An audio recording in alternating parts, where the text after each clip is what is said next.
sabi na Bakit? kapag siya yung humingi ng isda, may masasama, ay marunong magbigay ng gusto ng bagay sa inyong mga anak. Gaano pa kaya ang inyong ama na nasa langit? Tanong, siyempre diba,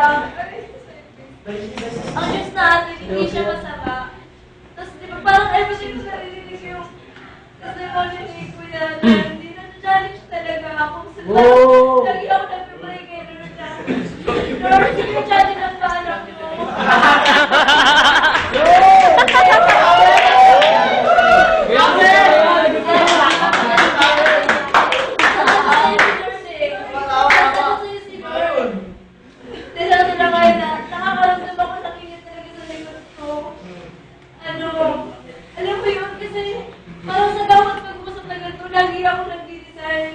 Lagi ako nagpa-pray kay Lord. Tapos naalala niyo yung sa discipleship, yung sa yung baptism of Holy Spirit, yung mag-i-speak in tongues, di ba?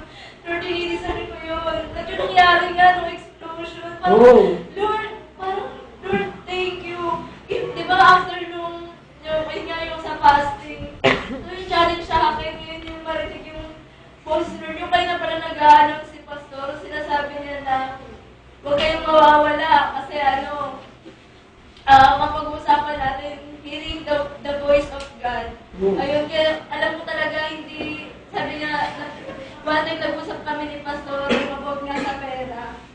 Parang may mga pagkakataon na yung pera may nagagawa parang mas masarap talaga wala kang pera. Kasi unang-una sa Lord ka lang magtitiwala. Pag wala kang pera, wala kang pang-Star City. Nandito ka sa discipleship.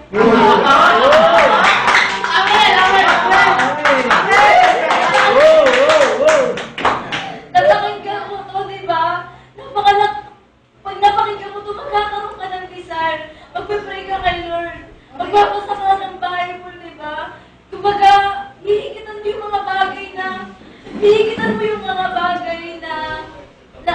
di ba may nagagawa ka kay Lord, pero nahanap ka pa ng mga bagay na gusto mo gawin pa kay Lord.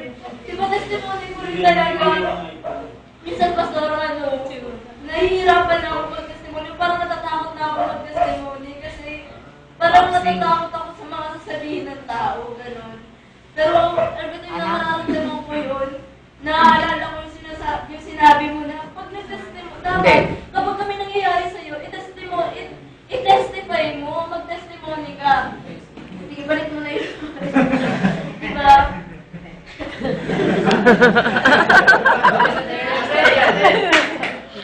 Kaya pala ka lumabas sa tayo. Ito po yung lumabas sa tayo ni Pastor. Magic. Palipa pa muna sa akin. Diba, parang yun nga sinabi ni Pastor, mag-testimony ka kasi yun yung parang kiniklaim mo na nangyari nga sa'yo, diba? Kaya yun nga, para sa akin yung sagot ko, una, i-discern mo siya. Napakalaking challenge sa akin yung pagsagot na to kasi parang sa pagsagot ko na to, kailangan may hakbang na akong gagawin, di ba? Parang after neto, at sa bawat isa sa atin. Ayun, kaya pinanghawak ko itong salita ng Panginoon na, di ba, ang Diyos kapag, di ba sabi nga, lasaan ko yun yung hindi na talaga yung talagang spirit na yung ibigay sa'yo. Di ba magkaiba kapag kadating sa Matthew, tapos iba na sa iba, anong book na yun?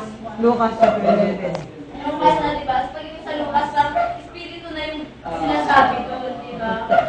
Kumbaga, kapag ikaw talaga nag-discern ka kung ano yung hinihingi mo kay Lord, lalo na kung hindi naman siya masama, hindi mo naman sinasabi na, Lord, gusto ko mawala na to, di ba? Masama. Yung hinihingi mo, Lord, gusto ko lang naman marinig yung boses mo, Bakit pagkakait mo ba? Di ba hindi pagkakait sa ating Lord?